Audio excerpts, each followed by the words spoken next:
ஆயுத எழுத்து நிகழ்ச்சிக்கு வரவேற்கின்றோம். இந்திய பிரதமர் மன்மோகன் சிங் இலங்கை அதிபர் ராஜபக்சாவை சந்திக்கலாமா, கை குலுக்கலாமா, அவரோடு பேச்சுவார்த்தை நடத்தலாமா? இதுதான் விவாத பொருளாகி இருக்கிறது. பிம்ஸ்டெக் மாநாடு மியான்மரில் நடக்கிறது. அந்த மாநாட்டில் கலந்து கொள்வதற்காக மன்மோகன் சிங் செல்கிறார். அந்த சுற்றுப்பயணத்தின் போது இலங்கை அதிபர் ராஜபக்சாவை சந்திப்பதும் ஒரு அம்சமாக இருக்கிறது. அது எப்படி சந்திக்கலாம்? ஐநா மனித உரிமை கவுன்சில் கூட்டம் கூடி இருக்கிறது. இலங்கைக்கு எதிராக சர்வதேச தீர்மானம் எல்லாம் வருகிறது. சர்வதேச விசாரணை வரும் வாய்ப்பு இருக்கக்கூடிய நிலையில இந்திய பிரதமர் இலங்கை அதிபரை சந்திப்பது என்பது பின்னடைவை ஏற்படுத்தும், அது அநியாயமானதாக இருக்கும் என்று தமிழக அரசியல் கட்சிகள் சில கருத்து தெரிவித்திருக்கிறார்கள். இதே வேளையில அவர் இலங்கையின் அதிபர் ஆகையினால அவரை சந்திப்பது, பேச்சுவார்த்தை நடத்துவது என்பது தவிர்க்க முடியாததாகிறது அப்படிங்கிற இன்னொரு பார்வையும் இருக்கிறது. எது சரி? மன்மோகன் சிங் ராஜபக்சா சந்திப்பது தேவையற்றதா அல்ல அவசியமானதா? இதைத்தான் இன்றைய ஆயுத எழுத்து நிகழ்ச்சியில் விரிவாக நாம் அலசருக்கின்றோம். முதலில் இது பற்றிய ஒரு தொகுப்பினை காண. மியான்மரில் வங்கக்கடல் பொருளாதார ஒத்துழைப்பு மற்றும் பல் தொழில்நுட்ப முன்முயற்சி அமைப்பின் மாநாடு நடந்து கொண்டிருக்கிறது. அங்கே வரும் சம்பந்தப்பட்ட நாடுகளின் தலைவர்களை நம் நாட்டு பிரதமர் மன்மோகன் சிங் சந்தித்து பேசுகிறார். அதில் இலங்கை அதிபர் ராஜபக்சேவை நம் பிரதமர் சந்திக்கவோ பேசவோ கூடாது என தமிழக அரசியல் தலைவர்கள் கருணாநிதி, ராமதாஸ் போன்றோர் வலியுறுத்தியுள்ளனர். இதேபோல் இன்று தொடங்கி இம்மாதம் 28ஆம் தேதி வரை ஜெனீவாவில் நடைபெறும் ஐநா மனித உரிமை பேரவையின் 25வது கூட்டத்தொடரில் இலங்கைக்கு எதிரான நிலைப்பாட்டை இந்தியா எடுக்க வேண்டும் என்றும் தமிழக அரசியல் கட்சிகள் சில வலியுறுத்தி வருகின்றன. ஏற்கனவே இதுபோல் ஐநா சபையில் இலங்கைக்கு எதிராக இந்தியா தமிழக அரசியல் கட்சிகளின் நிர்பந்தம் காரணமாக இருமுறை வாக்களித்தது. காமன்வெல்த் மாநாடு இலங்கையில் நடந்தபோதும் தமிழக அரசியல் கட்சிகள் தந்த நிர்பந்தத்தின் காரணமாக இந்திய பிரதமர் கலந்து கொள்வதை தவிர்க்க நேர்ந்தது. ஒரு பரந்துபட்ட சர்வதேச நோக்கில் பார்க்கும்போது இந்திய பிரதமர் மீது தமிழக அரசியல் கட்சிகள் செலுத்தும் நிர்பந்தங்கள் சரியானவைதானா? இந்திய நலன்களுக்கு உகந்ததுதானா? தமிழக அரசியல் கட்சி தலைவர்கள் தங்களின் ஓட்டு அரசியல் சார்ந்து எடுக்கும் நிலைப்பாடுகளுக்கு இந்திய பிரதமரையும் தேசத்தின் நலன்களையும் பலி கொடுப்பதா? வெறுப்பு அரசியலும் துவேஷ அரசியலும் உள்ளூர் ஓட்டு வேட்டைக்கு உதவலாம். சர்வதேச அரசியலுக்கு சாதுரியமும் ராஜதந்திரமும் தான் தேவை என்பது தேசிய கட்சிகள் மற்றும் அரசியல் வல்லுநர்களின் பார்வை. ஆனால் இலங்கையில் தமிழர்கள் ஆயிரக்கணக்கில் ஈவு இரக்கமின்றி கொல்லப்பட்டுள்ளனர். சரணடைந்த பலர் காணாமலாக்கப்பட்டுள்ளனர். இதில் நியாயமான சர்வதேச விசாரணை கோருவது எப்படி தவறாகும்? ஐநா மனித உரிமை ஆணையாளர் நவநீதம் பிள்ளை, பிரிட்டிஷ் பிரதமர் டேவிட் கேமரூன் மற்றும் அமெரிக்க ஐக்கிய நாடுகளுமே கூட இலங்கை மீது விசாரணை கோரும்போது இந்தியாவுக்கு அந்த பொறுப்பு இல்லையா என்பது தமிழ் இன உணர்வாளர்களின் கேள்வியாக உள்ளது.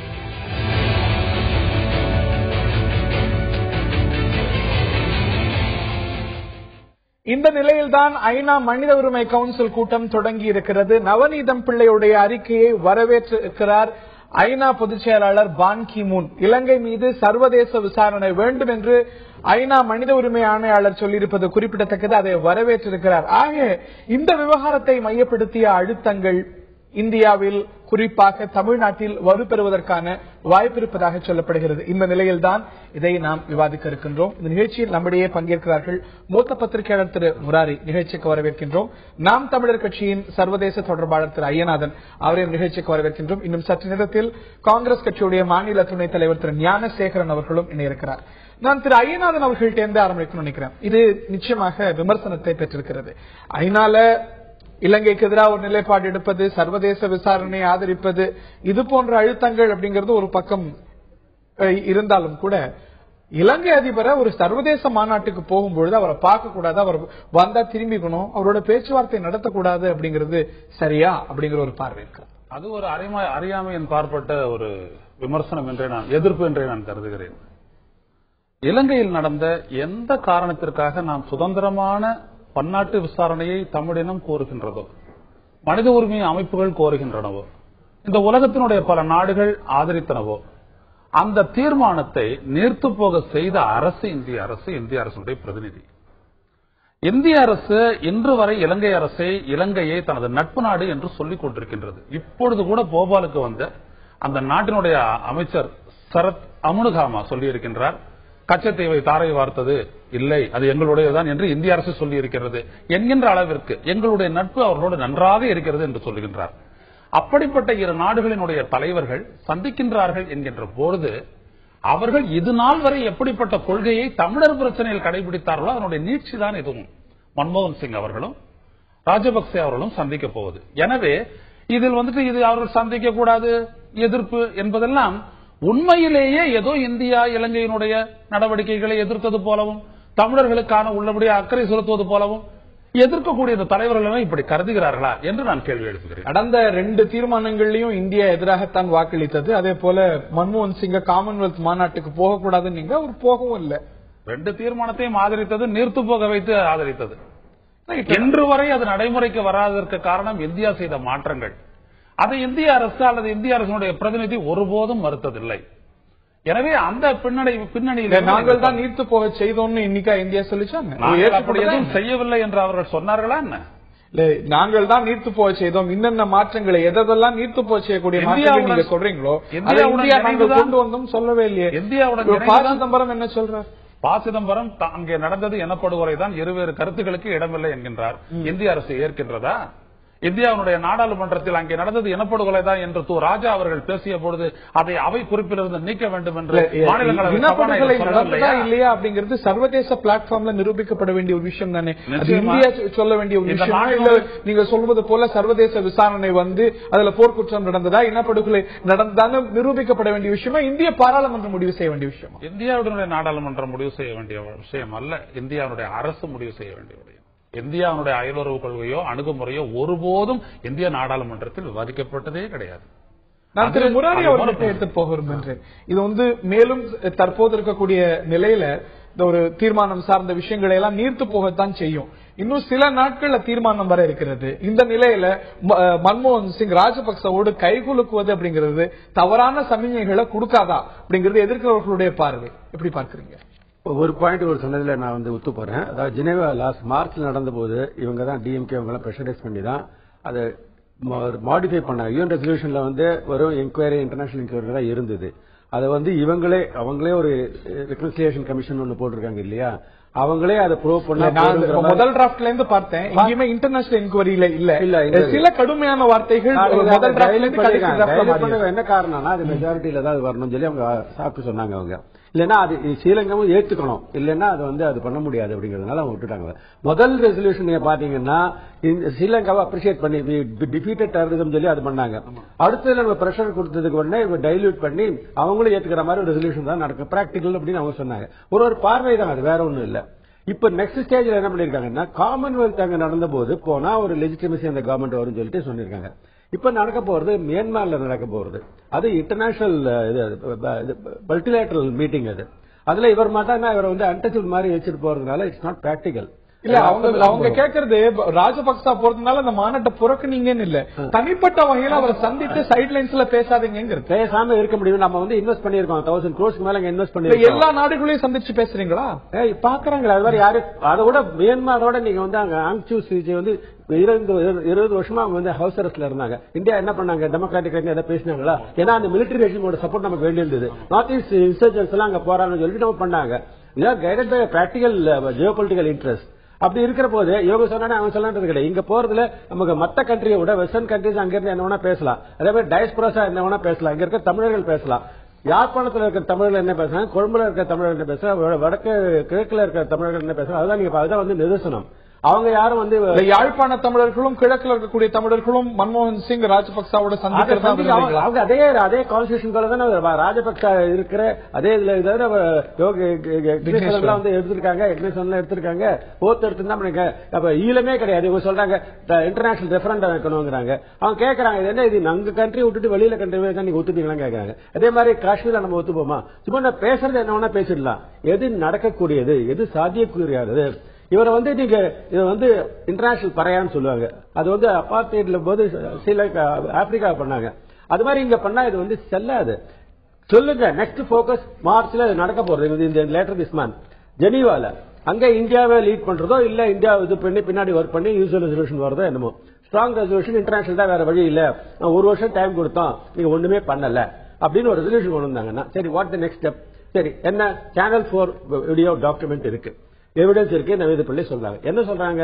இண்டிவிஜுவல் சோல்ஜர்ஸ் வந்து யாரா இருந்தாலும், ஈவன் கம்பாட்டன்ஸா இருந்தா கூட அவங்க பிடிச்சிட்டா அண்ணாமடா இருந்தா அவங்களை சுட்டுக் கொள்ளக்கூடாது, கோல்ட் பிளட்ல சுட்டுக் கொள்ளக்கூடாது. இது ஈவன் கன்வென்ஷன் இருக்கு, வார் கன்வென்ஷன் இருக்கு. அப்புறம் அவங்க ரேப் பண்றது நோபடி அந்த விவகாரங்களுக்கெல்லாம் பிறகு அடிப்படை ராஜபக்சாக்கு வர எங்க இருந்து பிக்ஸ் பண்றீங்க? அந்த ஃபுட் சோல்ஜர் லெவல்ல பிக்ஸ் பண்றீங்களா இல்ல இந்த போருக்கே காரணமான போரை யார் நடத்தினது? ராஜபக்சா இந்த அவரோட பிரதர், அவங்க டிஃபென்ஸ் செக்ரட்டரி. அந்த லெவல்ல போய் நீ பிக்ஸ் பண்ண போறீங்க responsibility. What level are going to fix responsibility? இதெல்லாம் அடிப்படை கேள்விதான். இந்த சந்திப்பு அப்படிங்கிறது தவிர்க்க இயலாதது. இதை மற்ற நாடுகளை சேர்ந்த பிரதிநிதிகளை சந்திக்கும் பொழுது எப்படி சந்திக்காமல் இருக்க முடியும்? டாக்டர் மன்மோகன் சிங்குடைய கடைசி வெளிநாட்டு பயணம், அதாவது இந்த ஆட்சியுடைய கடைசி வெளிநாட்டு பயணம் என்பது ஒரு பெரிய விவாதத்தை ஏற்படுத்தி தான் இருக்கிறது என்றால் மிக அல்ல. அதாவது இலங்கை அதிபர் ராஜபக்சாவை அவர் சந்திக்கலாமா கூடாதா, அவரோட பேச்சுவார்த்தை நடத்தலாமா கூடாதா என்பதுதான் அந்த விவாதத்தின் மையப்புள்ளி. இதை பற்றித்தான் நாமும் இந்த நிகழ்ச்சியில் விவாதித்து வருகின்றோம். நான் திரு ஐயநாதன் அவர்கள்ட்ட கேட்க விரும்புகிறேன். மன்மோகன் சிங் வெறும் ராஜபக்சாவை மட்டும் சந்திக்க போறதில்லை, கொய்ராலாவை சந்திக்கிறார், வங்கதேசத்துடைய பிரீமியரை சந்திக்கிறார், இந்த மாதிரி எல்லாரையும் சந்திக்கிறார்.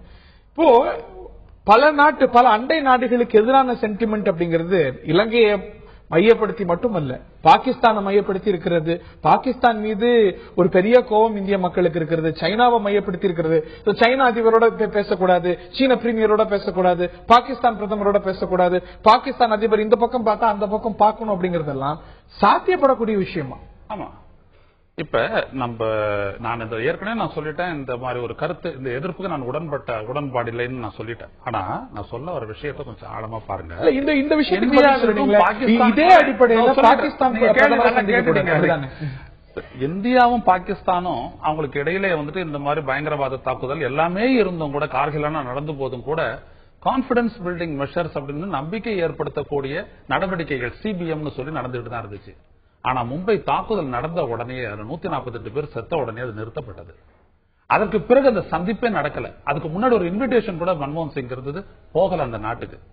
இதை போல ஒரு உணர்வை தமிழ் இனத்தினுடைய பிரச்சனைகளிலும் நீங்கள் காமன்வெல்த் மாநாட்டுக்கு போல ஆனா அந்த நாட்டுக்கு வெளியுறவுத்துறை அமைச்சர் கூட அனுப்பி வைக்கல, இங்க அனுப்பி வச்சாரு. நாம சொல்ல பாகிஸ்தான் விஷயத்துல ஒப்பீடு சொல்றீங்க. 2002 அதாவது ஆபரேஷன் பராக்கிரம் நடந்து இந்திய பாராளுமன்றத்தின் மீது, இந்திய ஜனநாயகத்தின் மீது தாக்குதல் நடந்த பிறகு சார்க் மாநாடு சில மாதங்கள்ல ஒரு வருடம் கழித்து நடக்கிறது. பாகிஸ்தான்ல கலந்து கொள்கிறார் அடல் பிஹாரி வாஜ்பாய், கலந்து கொண்டிருக்கிறார். அதாவது அந்த மீட்டிங் அதாவது பிம்ஸ்டெக் மீட்டிங் அப்ப இவங்க ஒருத்தர் மூஞ்ச பார்த்து தான் பேசுவாங்க, எல்லாம் சரி. சைட்லைன்ஸ் ஆஃப் த மீட்டிங் அப்படின்னு சொல்லப்படும் அந்த இடத்துல சந்திப்பு நடக்குது. அப்ப அந்த சைட்லைன்ஸ் ஆஃப் தி மீட்டிங் அப்படின்ற அந்த மீட்டிங் இருக்கு இல்லீங்களா, that plays a very significant role. அதுதான் நீங்க ரொம்ப உற்று கவனிக்கணும். அப்படிப்பட்ட விடயங்களில் நெருடலான சில விடயங்களை அவர்கள் விவாதிப்பார்கள். அந்த இடத்தில் தான் நமது தலைவர்கள் எல்லாம் எதிர்க்கிறார்கள். நான் சொல்லக்கூடிய விடயம் என்னவென்றால், அந்த இடத்தில் இவர்கள் என்ன தமிழர்களுக்கு ஆதரவாக விவாதித்து விட போகிறார் மன்மோகன் சிங்? ஆதரவாக விவாதிக்க மாட்டார்னு எப்படி சொல்றீங்க? நிச்சயமாக இதுவரை எத்தனை முறை அவர் கூப்பிட்டு சந்தித்து பேசியிருக்கிறார். போர் முடிந்த பிறகு ஆகஸ்டிலேயே இங்கே ஒரு சந்திப்புக்கு வந்தார். நான் அடுக்குகிறேன், இங்கே வந்தாரு, பேசினாரு. காமன்வெல்த் மாநாட்டுக்கு நீங்க ரத்தன கம்பளம் விரிச்சு அவரை வரவேற்பு கொடுத்தீங்க, வந்தாரு. என்ன பேசி என்ன நடந்தது என்று நீங்கள் சுட்டிக்காட்டு. நீங்க எப்படி சொல்றீங்க? இலங்கையை சேர்ந்த தமிழ் தேசிய கூட்டமைப்பை சேர்ந்த எம்பிக்களாகட்டும், அதன் முதலமைச்சராகட்டும், இவங்க எல்லாம் சொல்லக்கூடிய விஷயம் இந்தியாவுடைய நகர்வுகளால, இந்தியாவுடைய ஒத்துழைப்பால தான் முன்னேற்றங்கள் நடக்குதுன்னு. நீங்கள் சொல்றது ஏத்துக்கட்டுமா? இலங்கை தமிழர்கள் சொல்றது ஏத்துக்கணும். எந்த முன்னேற்றம் நடந்தது? இல்ல இன்னைக்கு அங்க தேர்தல் நடந்தது, வடமாகாண தேர்தல் நடக்கிறது.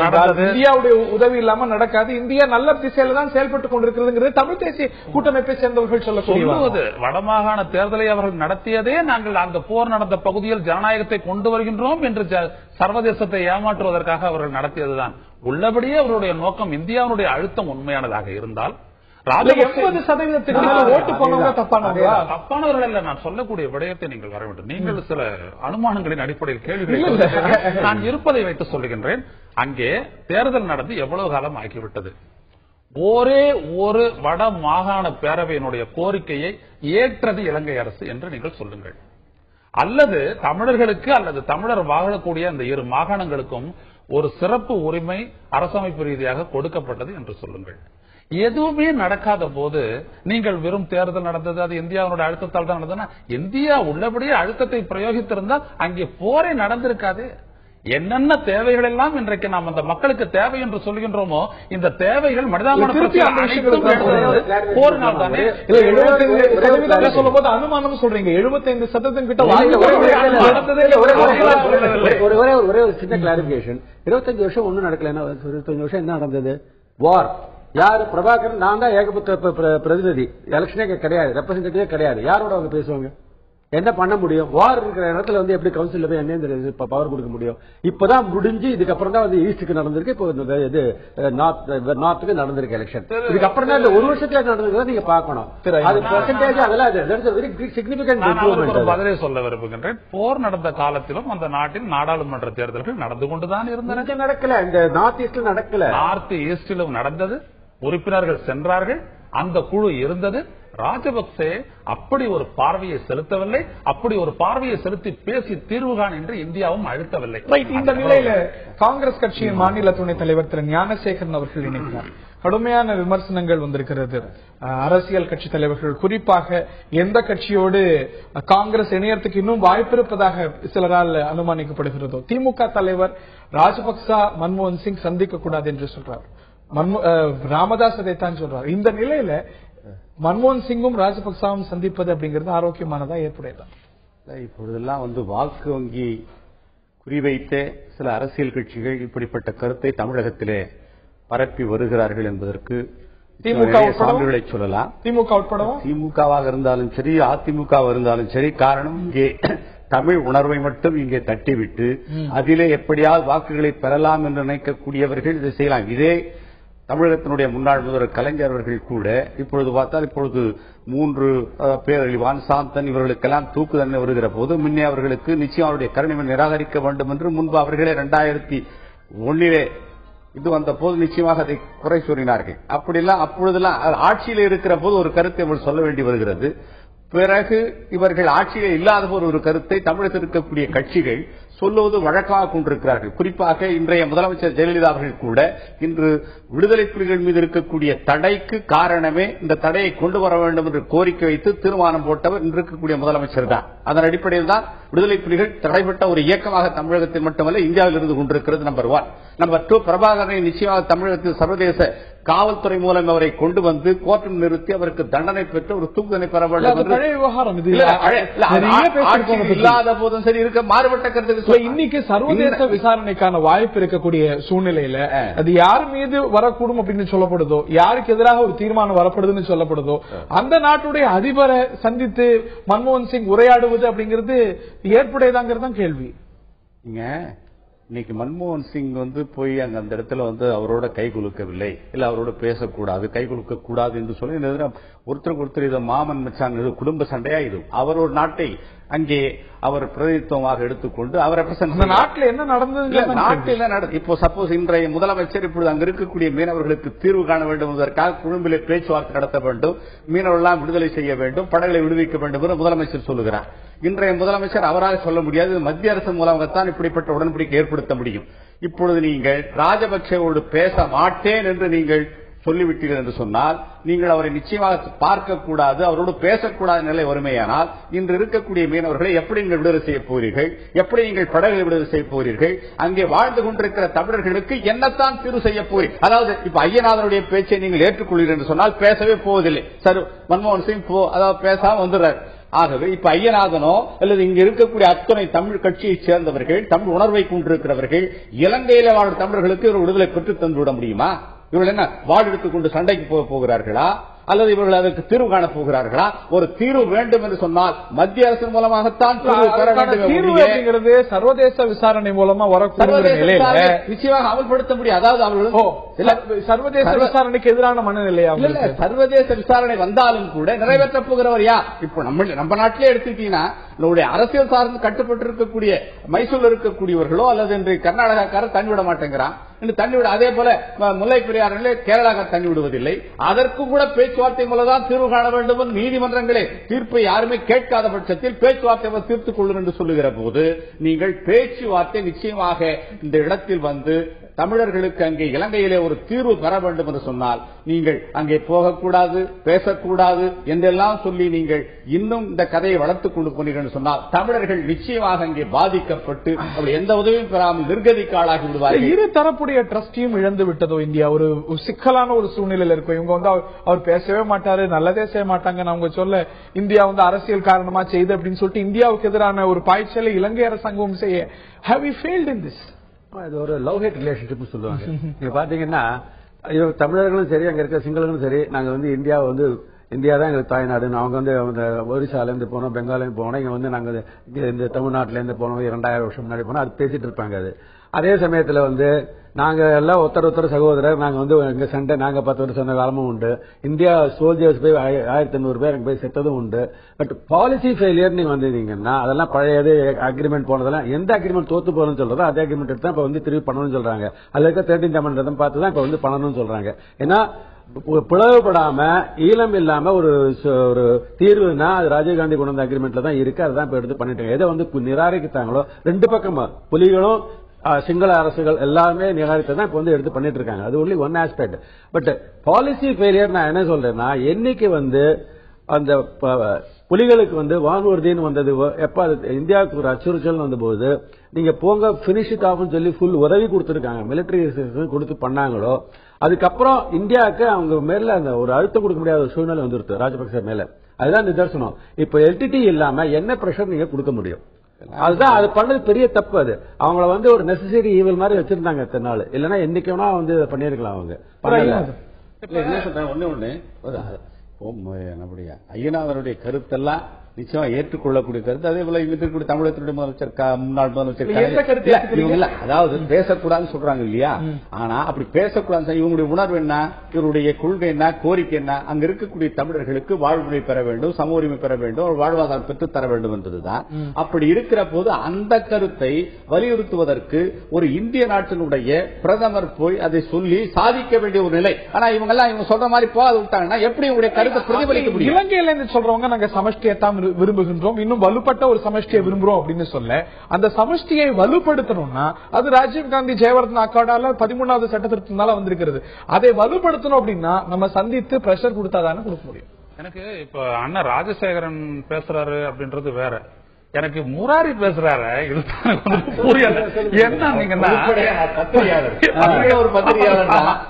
அண்ணன் சொல்லும் போது, முராரி அண்ணன் சொல்லும் போது சொல்றாரு 13வது அமெண்ட்மெண்ட் தான் தீர்வு அப்படின்னு அவர் சொல்றாரு. இதை பற்றிய ஒரு ஆழமான கருத்துரைகள் அந்த நாட்டினுடைய சட்ட நிபுணர்களால் அளிக்கப்பட்டது.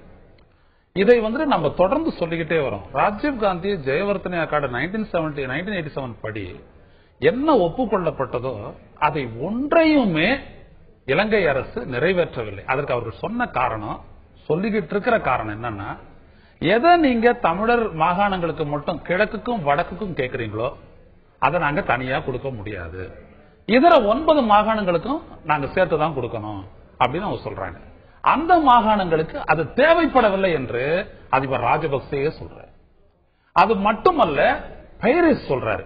ஆனா இங்கே இருக்கக்கூடிய திரு முராரி போன்ற விவரதாரிகள், நான் முராரி அண்ணனே நான் குறைச்சி மதிப்பிடல, நல்ல ஆழமா கவனம் செலுத்துறவர், எதிர்கருத்து இயல்பு, அது வேற. ஆனால் நீங்கள் நன்றாக புரிந்து கொள்ளுங்கள், நாங்கள் கேட்கக்கூடிய நிலம் தொடர்பான அதிகாரம், நீங்க பெடரலிசத்தை பலப்படுத்த என்கின்ற வார்த்தையை நீங்கள் பயன்படுத்தினீர்கள். பெடரல் என்பதே அங்கே இல்லை. It is a unitary state.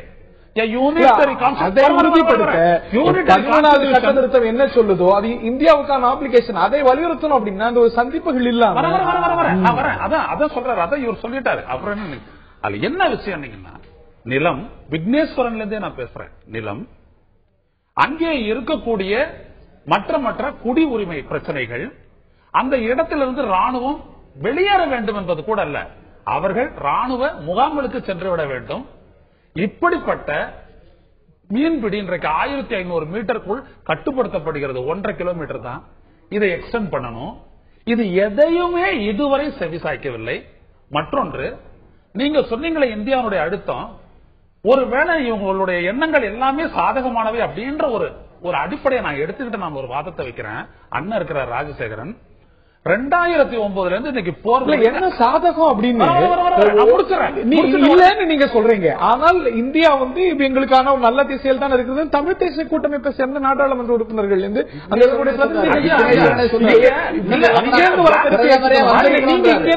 நீங்க பிளாங்கா பேசுறீங்க. சரியா நான் போனோம். நம்மள உற்று நோக்காளர்கள் அப்படின்ற ஒரு அடிப்படைக்கு நம்ம வருவோம். இந்தியாவால தான் எங்களுக்கு சிலது நடக்குது அப்படின்னு சம்பந்தம் உள்ளிட்டோர் சொன்னதில் எந்த விதத்திலும் நான் மாறுபடவில்லை. ஆனால் தமிழர் தேச கூட்டமைப்பினுடைய நிலைப்பாட்டிலிருந்து நாங்கள் வெகுவாக மாறுபட்டவர்கள்.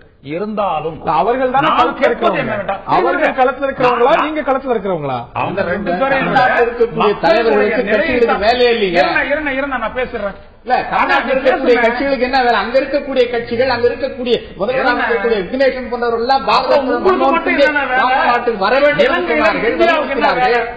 எங்களுக்கு என்ன வேலைன்னா இந்தியாவுக்கு என்ன வேலை? இந்தியா ஏன் போயிட்டு புட்டு போட்டீங்க?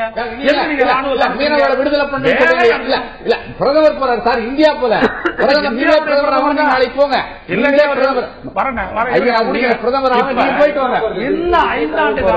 இந்த 5 ஆண்டு காலத்தில் இதுவரை இப்படி பேசி சிவசங்கர் மேனன் போனார். அதற்கு முன்னால் இருந்தவர் எம்.கே. நாராயணன் போனாரு. இடையில நம்ம சல்மான் குர்ஷித் போனாரு. எல்லாரும் போயிட்டு வந்தாங்க. ஒரு விஷயத்தை நடத்தி காட்டியதாக அண்ணன் சொல்லல. நீங்க சொல்லுங்க.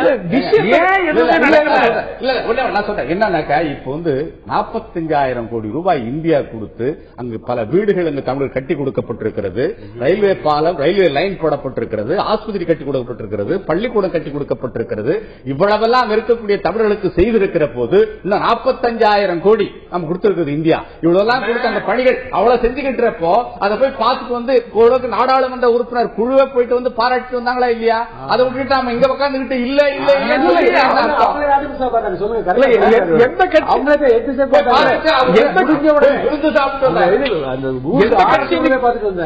எந்த கட்சியில சந்திப்பு நடக்கக்கூடாதுன்னு சொல்லுதோ அந்த கட்சியை பார்த்து வந்து வேலை நடக்குது, அந்த இடத்துல தமிழர்களுக்கு அங்கே சில பலன்கள் கிடைத்திருக்கிறது என்று அவர்களாக சொல்லிக் கொண்டு விக்னேஸ்வரன் அதை பாராட்டி நான் இன்றைக்கு முதலமைச்சராக இருக்கிறேன் என்று சொன்னால் அது இந்தியா கொடுத்த அழுத்தம் என்று அவரே அழுத்தமாக சொல்லுகிற போது இங்க இருக்கிற ஒண்ணு நடக்கல சொல்லிட்டு இருந்தாக்கா இதே பஜனை பாடிக்கொண்டிருக்க வேண்டியதான். இவர் சொன்ன 2 விஷயத்துக்கு நான் பதில் சொல்றேன். ஒன்னு, 45,000 கோடி செலவு செய்யப்பட்டிருக்கிறது என்று அண்ணன் அவர்கள் சொன்னார்கள். அவர்கள் இந்திய மத்திய அரசு கொடுத்த விளம்பரத்திலேயே அவர்கள் செலவு செய்ததாக கூறப்பட்ட தொகை இதுவரை 5,800 கோடி தான். பெரிய விளம்பரம், ஒரு பக்கம் விளம்பரம் தான் சொல்ல வரேன்.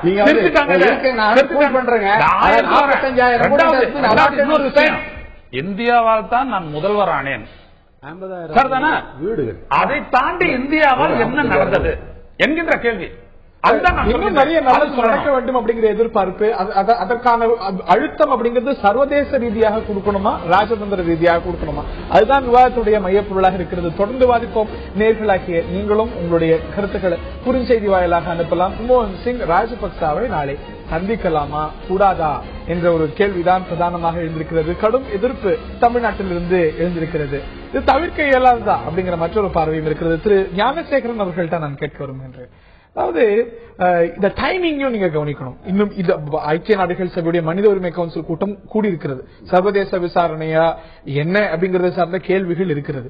இந்த நிலையில ராஜபக்சாவோடு சந்தித்து கைகுலுக்குவது இல்ல போட்டோ ஆப் செய்வது அப்படிங்கிறது பல உலக நாடுகளுக்கு தவறான சமியை இந்தியா இலங்கை பக்கம் இருக்கிறதுங்கிற ஒரு சமியை கொடுக்காதுன்னு சொல்றீங்களா? அப்படி இல்ல. அதாவது ஒரு நாட்டினுடைய பிரதிநிதி இன்னொரு நாட்டினுடைய பிரதிநிதியோடு ஒரு நாகரிகத்தோடு இவர்கள் பழகுவதை நீங்க வந்து இப்ப கூட அதிமுக திமுக மாதிரியே இருக்குன்னு நினைக்கிறேன். எல்லாமே ஏதோ தமிழ்நாட்டில் அப்படிதான் ஒரு அரசியல் இருக்கு. ஆனா இதே வந்து பாத்தீங்கன்னா இன்னைக்கு மோடியா இருந்தாலும் பாகிஸ்தானை பொறுத்த வரைக்கும் நான் பாகிஸ்தான் போக மாட்டேன்னு டாக்டர் மன்மோகன் சிங் ஒரு நிலைப்பாடு எடுக்கிறார். ஆனா இலங்கையை பொறுத்த வரைக்கும் ஏன் வேற மாதிரியான நிலைப்பாடு? பாகிஸ்தானோட நமக்கு இவ்வளவு பிரச்சனை கிடையாது. அங்க இருக்கக்கூடிய பிரச்சனைகளை பாகிஸ்தான் இவ்வளவு, அதாவது இங்க இருக்கக்கூடிய இவ்வளவு அங்க வந்து தமிழர்கள் இருக்காங்களா இல்லாட்டி அங்க இருக்கிற தமிழ் பிடிச்சிக்கிட்டாங்களா அது மாதிரிலாம் ஒண்ணு இல்லை. இங்க வந்து தமிழர்களுக்கு நாம் முழு உரிமை பெற்றுத்தர வேண்டும். தொப்புள் கூடிய உறவு நம்ம ஐயனாவெல்லாம் சொல்ற மாதிரி அங்க நிறைய பேர் இருக்கிறதால அவங்களுக்கு ஒரு தீர்வு காண வேண்டும் என்று சொன்னால் பேச்சுவார்த்தை ஒரு நாகரிக ஒரு நாட்டில் தீர்வு அப்படிங்கிறது சர்வதேச சமூகம் கையில் எடுத்திருக்கிறது. ஐநா மனித உரிமை கவுன்சில் வந்திருக்கிறது. கையில் எடுத்தாலும் கூட அது எப்பொழுது நிலைப்பாட்டிற்கு செயல்பாட்டிற்கு சர்வதேச சமூகத்திலும் சரி ஐநாவிலும் சரி நம்முடைய கருத்தை நாம் வலியுறுத்தலாம். இன்னைக்கு அதாவது ஐயநாதனுடைய கருத்து, இங்க இருக்கக்கூடிய தமிழர்களுடைய அத்தனை கட்சியுடைய உணர்வு தான் எங்களுக்கு இருக்கு. அந்த உணர்வை நாம் வெளிப்படுத்தி அதற்கு ஒரு தீர்வு காண வேண்டும் என்று சொன்னால் நிச்சயமாக இந்திய நாட்டினுடைய பிரதிநிதி அங்க இருக்கக்கூடிய ராஜபக்சேவிடம் அவர் கல்மனது கொண்டவராக இருந்தாலும் அவரிடம் பேசி அதை எப்படியாவது அவர் மனதை கருத்து கொஞ்சம் இதை அதாவது பேச்சுவார்த்தையே இல்லைன்னு சொன்னா இல்ல நாட்டோட ஒரு நாட்டு இப்ப வந்து ராஜீவ்காந்தி ஜெயவர்தனோட அன்னைக்கு ஒப்பந்தம் போடுறது அந்த வந்து 14 சட்ட திருத்தம் வந்தது. என்ன கரைப்பார் மனசு அப்படி இல்ல காரணம் என்ன, இப்ப இன்னைக்கு மீனவர்களை விடுதலை பண்ணணும்னு சொல்லி கேட்கறாங்க இல்லையா, ஒண்ணுன்னா கச்சத்தீவை மீண்டும் பெறணும்னு சொல்றாங்க இல்லையா, இதெல்லாம் கச்சத்தீவை தான் நம்மளே இல்லைன்னு ஒரு நிலைப்பாடு எடுத்து நீ திருப்பி நம்முடைய உணர்வை சொல்லி திருப்பி முடியா திருப்பி போனது இருந்தாலும் கூட அது எப்படி போனது பெரிய வரலாறு உண்டதுக்கான கச்சத்தீவு மீட்டெல்லாம் பத்தி பேச கருத்து தாளம் வலியுறுத்தலாமே. அதாவது உடன்படிக்கை மூலமா கொடுத்ததை இந்த மீனவர்கள் பிரச்சனை தீர வேண்டும் என்று சொன்னால் கச்சத்தீவை மீண்டும் என்கிட்ட திருப்பி கொடுங்க. டாக்டர் மன்மோகன் சிங் நாளைய பேச்சுவார்த்தையின் போது கச்சத்தீவை எங்களுக்கு கொடுங்கன்னு கேட்க போறாரு. அதாவது இவருடைய கருத்தை பூரா போய் அங்க சொல்லணும்னு சொன்னா பேசினாதான் முடியும். நீங்க பேசவே வேணாங்கிறீங்க, அப்புறம் எப்படி முடியும்? அதாவது இப்போ இவ்வளவுக்கு அதாவது இப்ப யாரு ஒரு கருத்து நான் பேசுறேன். அதாவது இந்த அளவிற்கு இவர்கள் உணவு பிரபாகரன் அவர்கள் தலைமை தாங்கி நடத்தி வந்த விடுதலை புலி இயக்கத்தால் தான் இவ்வளவு பிரச்சனை வந்தது. ராஜீவ்காந்தி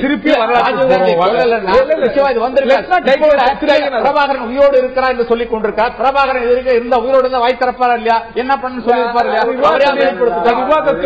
திரு ஐயநாதன் அவர்கள்ட்ட கேட்கிறேன், மன்மோகன் சிங் போகவே கூடாதுன்னு இப்ப சொல்லல, காமன்வெல்த் மாநாட்டின் போதும் சொல்லப்பட்டது. அதே சமயத்துல ராஜபக்சாவோடு கைகுலுக்கிய பிறகு அவரோடு பேசிய பிறகு அங்க வந்து வடமாகாணத்துக்கெல்லாம் போன டேவிட் கேமரோன ஒரு ஹீரோவா கொண்டாடுறீங்க. ஆனால் மன்மோகன் சிங்க பேசவே கூடாதுங்கிறீங்க. அவர் போகாட்டி பேசாட்டி என்னத்தை செய்ய முடியும்? இப்ப அண்ணன் ஒண்ணு சொன்னாரு, நாகரிகம் ஒருத்தரோட கை குலுக்கிறது பேசுறது நாகரிகம். இது ஏன் நேருக்கு தெரியல? அந்த நாடு வந்துட்டு தென்னாப்பிரிக்க நாடு இன ஒதுக்கல் கொள்கையை அப்பார்த்தைடு கடைபிடிக்கும் பொழுது ஒரு சர்வதேச மாநாட்டில் அவர் வந்திருக்கும் போது சந்திக்க மாட்டேன் என்று மறுத்தவர் நேரு. யாரு? அந்த ஞானசேகரன் என்கிற கட்சியினுடைய தலைவர், மாபெரும் இந்தியாவுடைய பிரதமர், முதல் பிரதமர்.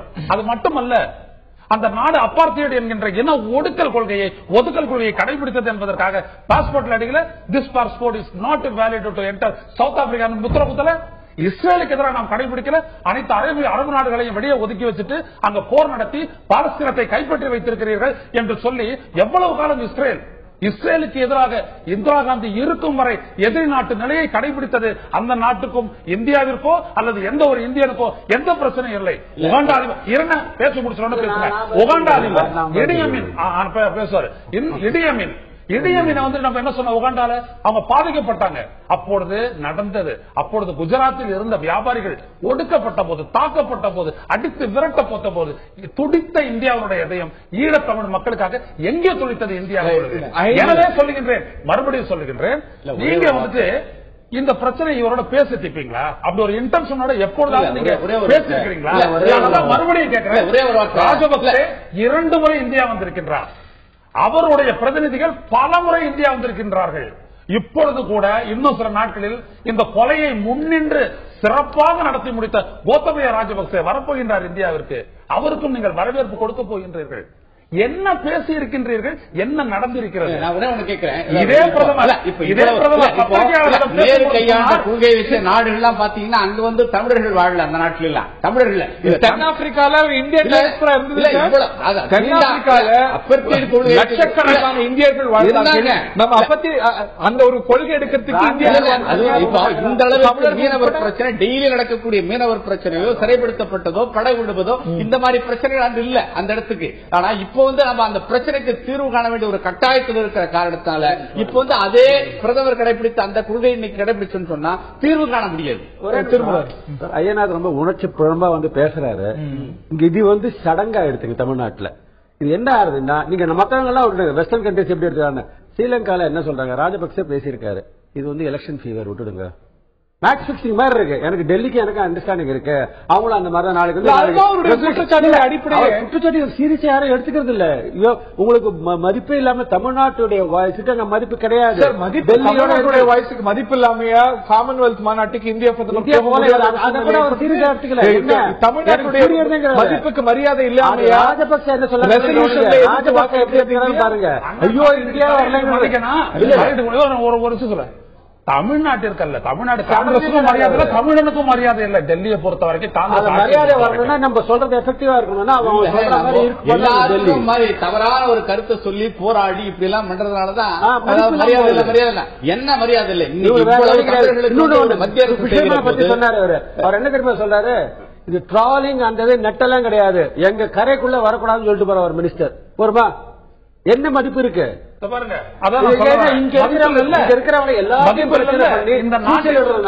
தமிழனுடைய குரல்ங்கிறது அங்க மதிக்க மாட்டேங்கிற, டெல்லி மதிக்க மாட்டேங்கிற, கொலம்பு மதிக்க மாட்டேங்கிற. இதான் ரியாலிட்டி. அதுதான் அதான் ரியாலிட்டி.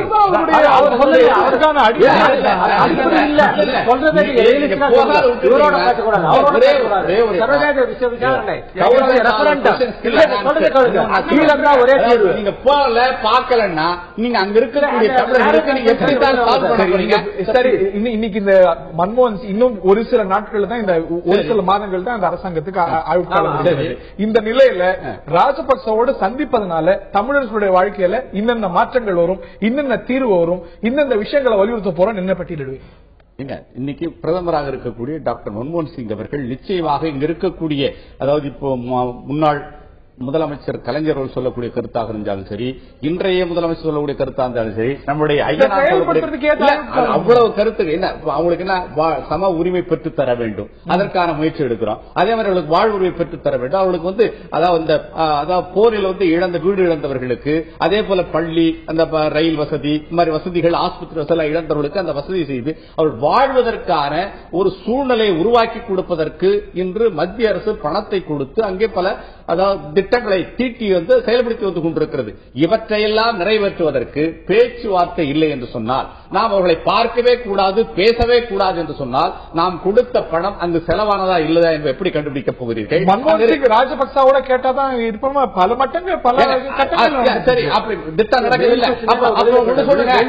இலங்கைக்கு பணமே கொடுக்காதுன்னு சொல்லுங்க. அப்போ அதை இப்ப என்ன சொல்லுவீங்க? அப்புறம் பணம் கொடுக்கவே வேணாம்னு சொல்லுவீங்க. பார்க்க வேணாம்னு சொல்ல தமிழ்நாட்டு அரசியல் கேட்கிறாங்க. அப்படியே சொல்லி சொல்லி நீங்க அங்க இருக்கக்கூடிய தமிழர்களுக்கு ஒரு பெரும் பாதிப்பு ஏற்படுத்துகிறீர்கள். அங்க கிடைக்கக்கூடிய கைகுலுக்கக்கூடிய பேச்சுவார்த்தை நடத்தக்கூடிய டேவிட் கேமரூன் உங்களுக்கு ஹீரோ. போகாம நீங்க சொல்றதெல்லாம் கேட்டு உங்களுக்கு அங்க போகாம இருக்கக்கூடிய மன்மோகன் சிங் நீங்க இந்த அளவுக்கு நீங்க மோசமா விமர்சிக்க என்ன செய்யக்கூடாதோ என்னன்னா நாம அவர் பார்த்துட்டு வர்றாரு, இந்தியா கட்டின விட்டு அவர் போய் பார்த்துட்டு வர்றாரு, இவங்க பாராட்டுறாங்க. ஆனா நம்மளுடைய மினிஸ்டர் போக கூடாதுங்கிறாங்க. அதாவது டேவிட் காமரன் போயிட்டு இந்தியா கட்டின வீட்டை எல்லாம் பாக்கல, ஏதோ அண்ணா அப்படி சொல்றாரு. இப்ப சொன்னார்ல, எனக்கு ஒரு சொன்னார்ல, அவர் தமிழர்களை சந்தித்து அவருடைய குறைகளை கேட்டறிந்தார். படங்களோடு இவர்கள் எல்லாம் காணாமல் நீங்கள் வலியுறுத்திருக்க வேண்டிய விஷயமா அது இருந்தது. வடமாநில தமிழர்களை மன்மோகன் சிங் பார்க்கணும்னு காமன்வெல்த் மாநாட்டை நீங்க வலியுறுத்திருக்கணுமா, போகக்கூடாதுன்னு வலியுறுத்தி? நாங்க அப்பவே இந்த நிகழ்ச்சியில நான் சொன்னேன், இன்னைக்கு போகவே கூடாதுங்கிறது அரசியல் கட்சிகளுடைய, உங்கள் கட்சி உட்பட கட்சிகள், எங்களுடைய கட்சி இதில் நிலைப்பாடே எடுக்கல. ரெண்டு பேரும் ஒரே ஆளு. அப்புறம் இதுல நாங்க நிலைப்பாடு எடுத்து நீ அவனை சந்திக்காதுன்னு அதான் நாங்க தான் காங்கிரஸை அந்த போருக்காக சப்போர்ட் போனீங்க. காமன்வெல்த் மாநாட்டில் பிரிட்டன் பிரதமர் போல இந்திய பிரதமர் அங்க போய் தமிழ் பகுதிகளை பார்த்திருக்கணும். அப்படிதான் நான் சொல்லக்கூடிய விஷயத்துக்கு வாருங்க. அவரு டேவிட் கேமரூன் காமன்வெல்த் இருக்கிறதுனால வந்தாரு.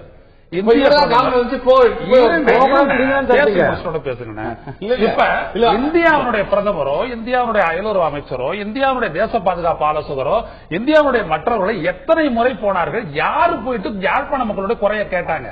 இவங்கதான் மறைக்கிறதுல இருக்காங்களே. நீ 1.25 லட்சம் பேர் கொன்றதுக்கு உதவிட்டு நாம எப்படி சார் உதவி பண்ண முடியாது? இல்ல சொன்னதுக்கு ஏன் உங்களுக்கு நட்பு நாடு ஆகிறாங்க? நட்பு நாடு அண்டை நாடு, அண்டை நாடு. நீங்க அங்க இருக்கக்கூடிய தமிழர்களுக்கு நீங்க வியாபாரம் இருக்கணும். நான் முடிக்கல, நான் ஒரே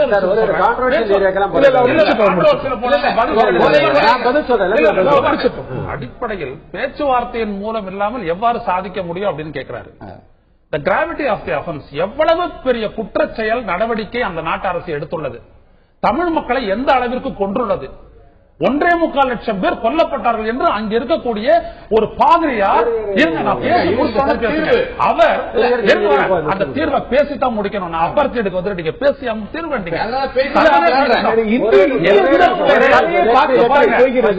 இந்தியன் வீரர்களுடைய தலையை பாகிஸ்தான் போகிறது. அதுக்கு பிறகும் இங்க வந்து பேச்சுவார்த்தைகள் நடக்கிறது. மன்மோகன் சிங் நடக்கவில்லை. எப்பொழுது நடந்தது? யுஎஸ்ல நடந்த இந்த மாநாட்டின் போது சைட்லைன்ஸ்ல பார்த்து இல்லை, நடக்கவில்லை, தள்ளி வைத்தார்கள். நன்றாக நீங்கள் கவனித்துக் கொள்ள வேண்டும். இன்னமும் பாகிஸ்தானுக்கும் இந்தியாவிற்கும் இடையிலான நம்பிக்கை ஏற்படுத்தும் முயற்சிகளை தொடரலாமா வேண்டாம் என்பது குறித்து இந்திய அரசு இதுவரை முடிவெடுக்கவில்லை. திரு முராரி அவர்கள்ட்ட இந்த இப்போ நீங்க சொல்றீங்க இவங்க எல்லாம் வந்து தமிழர்களுக்கான இப்படி எதிர்த்து ஒரு இம்ப்ரெஷன் உருவாக்கிட்டாங்கன்னு. சீன பிரீமியர் இங்க வரும்போதும் சரி, மன்மோகன் சிங்கும் பாகிஸ்தானுடைய அதிபரோ பிரதமரோ சந்திக்கும் போதும் சரி, இதே அளவுக்கான எதிர்ப்புகள். மக்கள் சென்டிமெண்ட் அப்படிங்கிறது தமிழர்கள் மையப்படுத்தி இல்ல, தேசம் முழுவதும் சென்டிமெண்ட் இருக்கக்கூடிய விஷயம் தான். நீங்க தனிப்பட்டு பார்க்க முடியாது, இது நேச்சுரல் தானே? நேச்சுரல் இல்ல. இப்ப பாருங்க, பங்களாதேஷ் வந்து நடந்த போது அங்க வெஸ்ட் பெங்கால்ல தான் வந்து சொன்னாங்க. நான் அப்ப முன்னாடி நான் ஒரு டிஸ்கஷன்ல கூட சொல்லியிருக்கேன், பங்களாதேஷ் மாதிரி இங்கே ஒரு தீர்வு சொல்லி அதெல்லாம் முடிஞ்சு போன விஷயம், நடக்காதுன்னு சொல்லி நடந்து போச்சு. இவர் சொல்றது பாருங்க, தமிழர்கள் வந்து இறந்திருக்காங்க.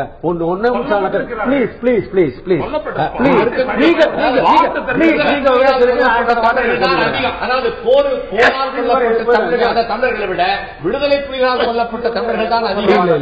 விடுதலை புலிகள் நிறைய பேர் கொண்டுட்டாங்க. கேளுங்க, நடந்தது என்னன்னா எவ்வளவு பேர் செத்து போனாங்கிறதுக்கு கிடையாது. இவர் ஒரு பிரீஸ்ட கோட் பண்ணா, நான் அதே நவீன பிள்ளை அவர் யூஎன் ஃபேக்ட் ஃபைண்டிங் கமிஷன்ல 20,000 to 40,000 தான் சொல்றாங்க. சிவிலியன்ஸ் அதை நீங்க கவனிக்கணும். முக்கியமா சிவிலியன்ஸ் எவ்வளவு பேர் கொல்லப்பட்டார்கள், அது எந்த ரீஜன்ல, வார் ஜோன்ல, மன்னார், கிளிநொச்சி, முல்லைத்தீவு, இந்த 3 இடத்துல தான் வந்து நோ ஃபயர் ஜோன்ல ஷெல் டிஸ்டன்ஸ் இதுல பண்ணாங்க. தனித்தனியா போய் யாரையும் சுட்டு கொல்லல, ஏர்ல போய் பாம்பு போட்டாங்க, இவங்களும் ரெசிஸ்ட் பண்ணாங்க. It was a battle. இது நான் சொல்லல, ஜெயலலிதா சொன்ன ஒரு போர்ல வந்து சிவிலியன்ஸ் கொல்லப்படுவது அது இன்னொன்னு இருக்கு. அமெரிக்கா சொல்ல நீங்க ஏற்றுப்பீங்க, இவங்க வந்து முன்னாடி போய் கடைசியில தவிர்ப்பு இல்லாம ரெசிஸ்டன்ஸ் வந்த போது கொஞ்சம் சொல்லி செத்து போட்டாங்க. உடனே ஓ ஜெனோசைடு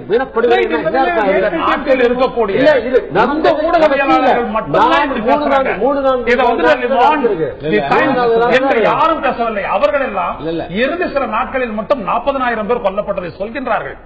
ஐநாவினுடைய ஆவணம் சிவிலியன் கொல்லப்பட்டதை தான் சொல்கிறது. அது மட்டுமல்ல, ஐநா அமைத்த ஒரு குழு 70,000 வரை சிவிலியன்கள் கொல்லப்பட்டிருக்கிறார்கள் என்று கூறுகிறது. ஜெயலலிதா சொல்றதெல்லாம் இவர் ஒரு அடிப்படையா வச்சுட்டு பேசுவார். இதெல்லாம் இவங்களுடைய வசதிக்கு எடுத்து பேசுவது முராரியை போன்றவர்களுக்கு சரியல்ல. நியாயமாக கொல்லப்படவே இல்லை, விடுதலை புலிகளால் கொல்லப்பட்ட தமிழர்கள் எண்ணிக்கை தான் அதிகம். அதே போல எந்த அறிக்கை சொல்லுது? புலிகளால் கொல்லப்பட்ட தமிழர்கள் அதிகம் எந்த அறிக்கை? ஒரு அறிக்கை, சர்வதேச அறிக்கை குறிப்பிடுங்க. ஏங்க இப்ப எல்லா அறிக்கையிலும் தான் சொல்லிட்டு இருக்காங்க. புலிகள் மனித உரிமை மீறல்கள் செஞ்சிருக்காங்க ஐநாவுடைய பேனல் ரிப்போர்ட் சொல்லிருக்கு, மாற்று கருத்து இல்ல. இந்த பக்கம் அதிகம் அப்படின்னு எந்த அறிக்கை சொல்லுது? அதே ஐநா பேனல்லயே, அதாவது விடுதலை புலிகளாலும் தமிழர் கொல்லப்பட்டிருக்காங்க இருக்கா இல்லையா? மனித உரிமை மீறல்கள் செஞ்சிருக்காங்கன்னு இருக்கு. வேற என்ன அர்த்தம்? மனித உரிமை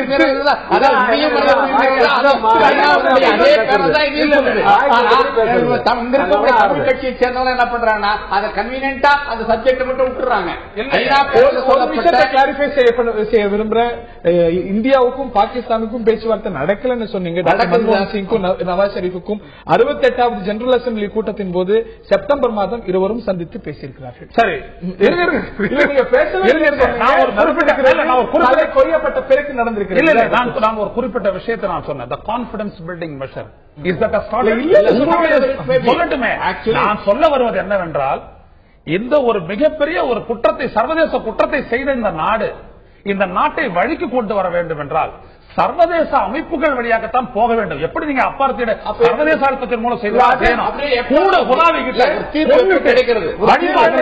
பொய்யான அதே வேளையில ஒரு தீர்வு கிடைக்குமா என்பதுதான் கேள்வியுடைய அடிநாதன். இதே கேள்வியை நேர்கள்ட்ட கேட்டிருந்தோம்.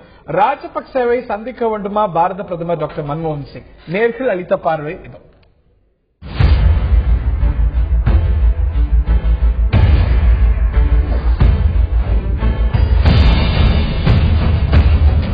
மியான்மரில் நடக்கும் இந்த மாநாட்டின் போது பாரத பிரதமர் டாக்டர் மன்மோகன் சிங் இலங்கை அதிபர் ராஜபக்சவை சந்திக்கலாம் என்று 10%, கூடவே கூடாது என்று 69%, சந்தித்தாலும் பலன் இருக்காது என்று 21% கருத்து பதிவு செய்திருக்கிறார்கள்.